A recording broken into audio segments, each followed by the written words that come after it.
ഇന്ന് കുറച്ച് അച്ചപ്പം ഉണ്ടാക്കണം. അച്ചപ്പോ? എന്താ കാര്യം?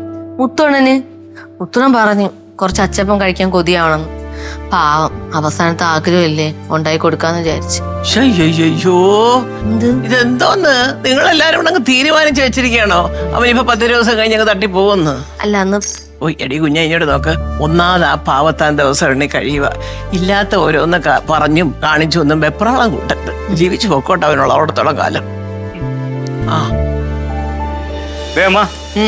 മുത്തോണന്റെ എല്ലാ പേടിയും മാറിയിട്ടുണ്ട്. ഇപ്പൊ കൂടെ പ്രതീക്ഷിക്കുന്ന ഫോൺ കോൾ വിളിച്ചതേ ഉള്ളൂ അല്ലേ? എന്ത് മുത്തുവണ്ണ? എന്താടാ നീ ധൈര്യമായിട്ടിരിക്കുക എന്റെ മുത്തു. സകല പ്രതിവിധി നമുക്കറിയാമല്ലോ എന്താന്നുള്ളത്. എത്ര ലക്ഷം രൂപയാണെങ്കിലും ശരി ഞാനത് നടത്താൻ പോലേ. പിന്നെ നീ എന്തിനിങ്ങനെ കിടന്നുണ്ടെങ്കിൽ വിഷമിച്ച് പേടിക്കാതെ. ഒരു കാര്യം ഉള്ളിടത്തോളം ദിവസം ഞങ്ങൾ സന്തോഷമായിട്ടിരിക്കുക. എന്തോ ആവട്ടെ. പറഞ്ഞു കേട്ടില്ലേ? കൊച്ചമ്മ, ഓ എനിക്കൊരു ആഗ്രഹമുണ്ടേ. എന്തോന്ന്? ഞാൻ ഒരു കവിത എഴുതിയിട്ടുണ്ട്. യമദേവാ നീ എവിടെ? അതൊന്ന് പാടാനുള്ള അവസരം തള്ളാം. പറയുന്നുണ്ടൊന്നും വിചാരിക്കരുത്.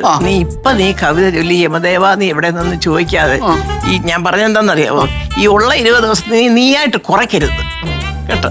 ഉണ്ടായിരുന്നാ മതി. നിങ്ങളെ സൈബർ മാന്ത്രിക എത്തി. സൈക്കിളിൽ ഏത് മാന്ത്രിക? സൈക്കിളിലെ മാന്ത്രിക അല്ല, സൈബർ മാന്ത്രിക. ഓ ഏതായാലും ഞാൻ പുള്ളിയെ കണ്ടിട്ടില്ല. ഞാൻ തന്നെ കൂട്ടിക്കൊണ്ടുവരാം. കൊണ്ടുവാ. ഈശ്വരാ ഭഗവാനെ.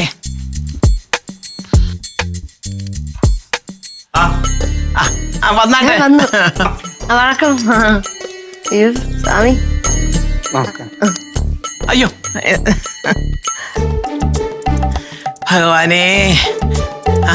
എന്തായി സ്വാമി കാര്യങ്ങളൊക്കെ? ഞാൻ ഇവിടുന്ന് വന്ന് നേരെ പോയത് കൈലാസത്തിൽ. അവിടെ മാത്രം അത്യപൂർവമായ ഈ പൂജാ സാധനങ്ങളെല്ലാം കിടക്കും. അല്ല സ്വാമി, ഈ എന്തൊക്കെ ഈ അത്യപൂർവമായ മരുന്നുകള്? ഒരുപാടുണ്ട്. ഇതെന്തോന്ന് ടോയ്ലറ്റ് പേപ്പറാ? ഏയ് പൂജയുടെ ലിസ്റ്റടാ, നിന്നിച്ചുകൂടാ. വായിക്കട്ടെ. പുലിപ്പല്ല് 1, പോത്തിൻ തല 1, മൂങ്ങാത്തുവൽ 20, കുട്ടിത്തേവാങ്ങിന്റെ തോൾ 2, മരപ്പൊട്ടിയുടെ പുരികം 2. അങ്ങനെ അങ്ങനെ അങ്ങനെ ഒരുപാട് സാധനങ്ങൾ ഞാൻ ഏർപ്പാട് ചെയ്തിട്ടാണ് വന്നിരിക്കുന്നത്. സന്തോഷം. ഞാൻ ഇപ്പോഴേ പൂജയുടെ കാര്യങ്ങൾക്ക് വൃത്തിശുദ്ധിയൊക്കെ വേണ്ടോ അത് ഞാൻ നോക്കാം. എന്നെ കാപ്പാത്തണം. മുകളിലേക്ക് പോകുന്ന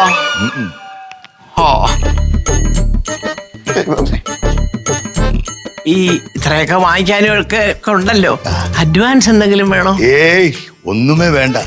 അങ്ങനെ മേടിക്കുന്ന ആളല്ലേ ഞാൻ. ഒന്നുമേ വേണ്ട. സന്തോഷം. പൂജ കഴിഞ്ഞിട്ട് തന്നാൽ മതി. സ്വാമി ശരണം. അപ്പൊ 28-ാം തീയതി പാക്കല. അങ്ങനെ അയ്യോ ഓട്ടെ, എല്ലാം കിട്ടിയല്ല. സമാധാനമായി. മുത്തൂരും സമാധാനമായി. ഇതിന്റെയൊക്കെ വല്ല ആവശ്യമുണ്ട്? ചുമ്മാ പൈസ ചെലവ്. ഒന്നാമത്തെ കാര്യം അഡ്വാൻസ് വല്ലതും വേണോന്ന് ഞാൻ ചോദിച്ചപ്പോ എന്തോ അയാൾ പറഞ്ഞേ, വേണ്ട പൂജയൊക്കെ കഴിയട്ടെ. വേറെ വല്ല സ്വാമികളായിരുന്നെങ്കിൽ എപ്പോഴും അഡ്വാൻസ് വാങ്ങിച്ചോണ്ട് പോയാലല്ല. അത് തന്നെയാണ് അവന്റെ കള്ളത്തന്. എടാ ഈ മുത്തു എന്നൊക്കെ പറഞ്ഞാലേ നിനക്കറിയാമല്ലോ, ഒരു മോനെ പോലെ നമ്മളോട് കാലം കുറെ ആയി കൂടിയിട്ട്. അവന് വേണ്ടി ഇത്രയെങ്കിലും ചെയ്തില്ലേ പിന്നെ എന്തോ ചെയ്യുമെന്ന്. ആയിക്കോട്ടെ, ഞാനായിട്ടൊന്നിനും തടസ്സം നീക്കണം. ഞാൻ എന്തായാലും മുത്തോണ്ട് പോയി അച്ചപ്പം ഉണ്ടാക്കട്ടെ. ഞാനോട് സഹായിക്കാൻ. ഓ ഇല്ല, അവനെ വെറുതെ വിടരുത്. അച്ചപ്പമോ എന്തെങ്കിലുമൊക്കെ ഉണ്ടാക്കി കൊടുത്ത് കുറച്ച് കൂടുതൽ വിഷമിപ്പിക്കാൻ നോക്ക്.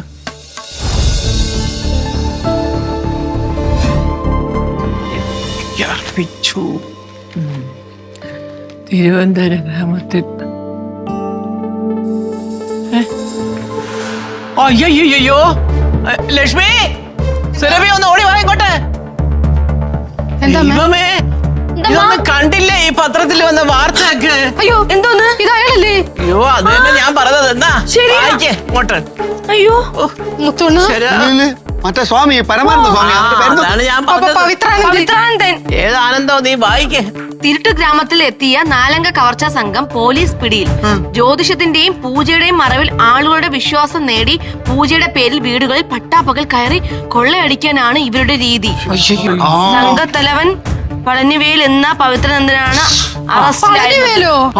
അങ്ങനെ തന്നെ പവിത്രാനന്ദൻ യൂട്യൂബ് ചാനൽ വഴിയാണ് പവിത്രാനന്ദൻ ആളുകളുമായി ബന്ധം സ്ഥാപിക്കുന്നത്. ആ അങ്ങനെയാണല്ലോ നിങ്ങളെല്ലാം കൂടെ ബന്ധം സ്ഥാപിച്ചത്. എന്നിട്ട് ബാക്കി വായിര്. ബാക്കി വയ്ക്കട്ടെ അമ്മേ. എന്തോന്ന്? ചന്ദ്രഹാസത്തിലെ സുഹാസിനിയാണ് പോലീസിനെ സഹായിച്ചത് അമ്മേ, എന്ന് പോലീസ് മേധാവി പത്രസമ്മേളനത്തിൽ അറിയിച്ചു. ഞാനോ? എപ്പോഴും വിളിച്ചു പറഞ്ഞു കൊച്ചമ്മ. ഞാനോ? അതെ. ആ ഇൻഫർമേഷൻ കൊടുത്തത് ഞാനാ. എന്നിട്ട് അമ്മയുടെ പ്ലാൻ ആണെന്ന് പറയുകയും ചെയ്തു. ആ നന്നായി. എന്നിട്ട് എന്നോട് പറഞ്ഞില്ലല്ലോ. നിന്റെ അടുത്ത് ഞാൻ പറയണത് അതെ, ഒരു കാര്യം ചെയ്യാം.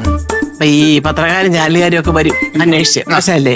അപ്പൊ ഞാൻ അവരോട് കാര്യങ്ങളൊക്കെ സംസാരിക്കാം. നിങ്ങൾ ആരും ഒരു അക്ഷരം വേണ്ടണ്ട, ഞാൻ ഏറ്റു. കൊച്ചമ്മ എനിക്കൊരു കാര്യം പറയാനുണ്ട്. ആ എന്താ അവൻ ജയിലിലായല്ലോ, 20 ദിവസവും കൂടെ ഞാൻ നോക്കും. എനിക്കൊന്നും സംഭവിച്ചില്ല എന്നുണ്ടെങ്കിൽ ഞാൻ അവനെ ജയിലിൽ കയറി ചെന്നിട്ട് അവന്റെ ചെവക്കല് നോക്കി ഞാൻ ഒരെണ്ണം കൊടുത്തു. ഫ്ലവേഴ്സ് ഒരുക്കുന്ന കാഴ്ച വസന്തം യൂട്യൂബിൽ പ്രേക്ഷകർക്ക് ലൈവായി കാണാം. ഫ്ലവേഴ്സ് കോമഡിയിൽ ജോയിൻ ചെയ്യൂ, ആസ്വദിക്കൂ.